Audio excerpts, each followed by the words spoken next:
Who? Bud Yorkin. Bud, the only time I worked with Bud was in directing a film that his partner Norman Lear wrote called Divorce American Style, based on Norman's life, I understand. And Bud was a pleasure to work with. It was Debbie Reynolds and Bud Yorkin and me. It was gorgeous. Did you ever talk to Norman Lear and Bud Yorkin about doing a series? No, I never did. I never did. I think I left a bad taste in Norman's mouth. I'll tell you one experience I had in Divorce American Style. I was supposed to be sitting at a bar with Joe, another name went. Bologna? No, Just a while the guy ago. from McHale's Navy, Joe. Oh, Wonderful wonderful comedy actor. We're supposed to be getting drunk. And I said, why don't we get some of that martini mix and I'll really drink those. And well, I did the whole scene several times, drank this terrible martini mix, got very drunk and very sick, and Norman Lear had to drive me home that night. And I think he always said, that's the stupidest thing I've ever seen an actor do in my life. And I think, I don't want to work with him anymore. Carol Burnett. Well, Carol, I've known Carol since 1956 or 7, when she came to New York and did her I Love You, John Foster Dulles, and we both started appearing on the Gary Moore Show together. So we've known each other all those years, and she's considerably younger than I am. I must say, we're not contemporaries. She was really a kid then, and I was 29, 30 years old. And we always thought we would work together more than we ever did. All the way through our careers, we kept thinking, but I went off into sitcoms. She did Once Upon a Mattress, and then became Carol Burnett, as we all know. And I never really had the chance. There was one opportunity I had to do the musical based on Four Poster. What was the name of that? I Do. Yeah, and she wanted me to do that with her, and I didn't have the chance to do it. I always wanted to work. Finally, we did, same time next year, at the Huntington Hartford Theater here. We did about 6 or 10 weeks together in that two-person show, and we broke all the box office records there. And that was my one time to really work with Carol, the way we had always wanted to. Julie Andrews. Well, as I've said, there's something, she's as sweet and as grand as you would think. She is Julie Andrews, even in person, but I find her hard to approach because she is such English perfection. Did she ever criticize you on your English accent? You say it was terrible. Did she ever give you a hard time on No, your she talking? never did. No. Now, Julie wouldn't do that. Some of the other English people, but I think I was one of the few Americans in it. I think there was one or two other people who actually weren't British. You remember Arthur Treacher, who played the constable? He said, "You stink." Terrible accent. And he was right. I did the best I could. Stan Laurel.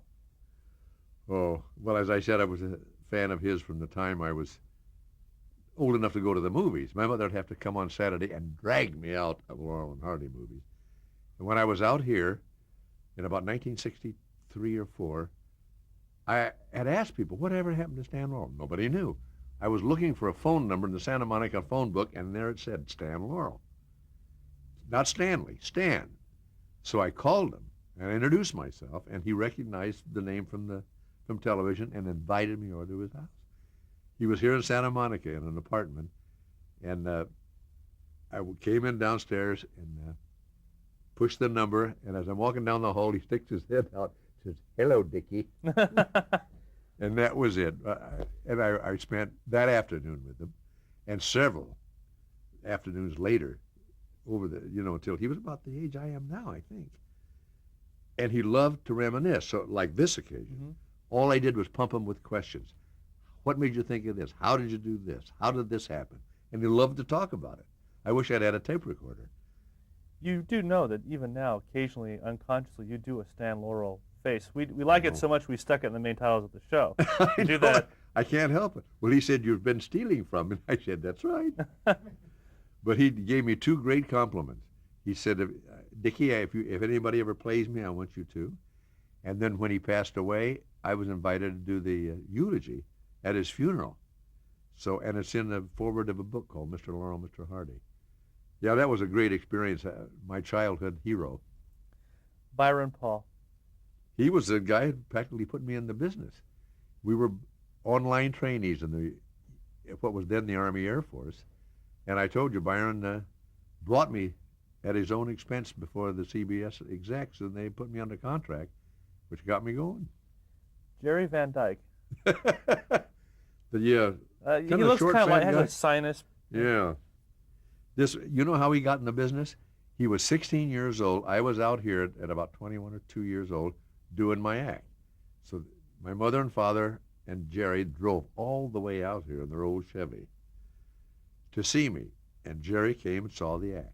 He liked the act. He went home to high school, got a partner, bought all the records that we were pantomiming, and started doing an act. And has been in the business ever since.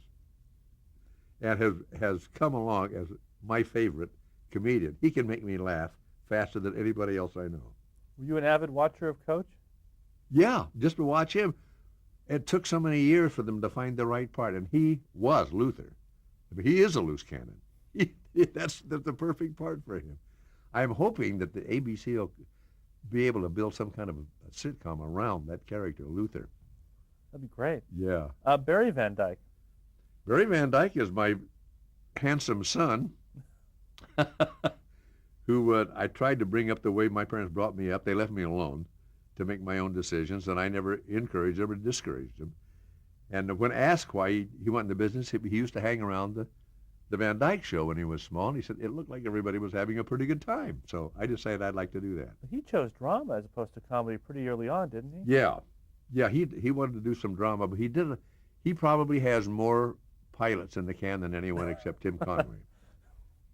Wonderful pilots that they thought of him and just never sold, and he was good at all of them. It must have surprised you coming from a comedy, musical background, to see your son become this action hero doing Airwolf and Galactica. Well, he's got that, that granite jaw and those chiseled looks. He looks like an action hero.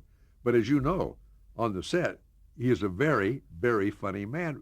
The audience never gets to see it. We may find a way to get him to do his Robert Culp impersonation on the show. Fred Silverman. Well, Fred is one of those geniuses. Didn't he go straight from Harvard to the head of the network or something like that? Something like that. It's a story that I've heard. His thesis was on the CBS network, and they just hired him out of hand. He's a genius at what he does. As I say, has become a friend over the years, and a man who's enjoying his life, mellowed out considerably if you knew him a long time ago. And he'll admit he's a different human being today, but still, he's one of those guys, he'll throw 20 ideas at you. 5 of them will be really good, but he'll sell the 15 bad ones just as hard as he's selling the good ones. He's a salesman. It's so true. Would you say that he's the one responsible for keeping Diagnosis Mirror on the air, or at least getting it sold? His tenacity sure. as a salesman? Absolutely. That he is very persuasive, and he's a strong, when he goes in and talks to the network, and because of his past successes, they listen to what he says because his opinion is valuable. And I don't think we'd be gotten on the air without him. And he's been instrumental in keeping us on the air. He's a figure. I hope you guys have interviewed him. He is one of the figures of the past 30 years in television that's important. Is there anything we haven't asked you you'd like to add or weren't clever enough to remember? No, you've covered just about everybody that I can think of, especially all the people that I admired the most. I can't think of anybody else. Well, thank you so much for taking the time to chat. Gee, it wasn't any time at all. Didn't seem like it. I'm certainly bored with listening to myself talk.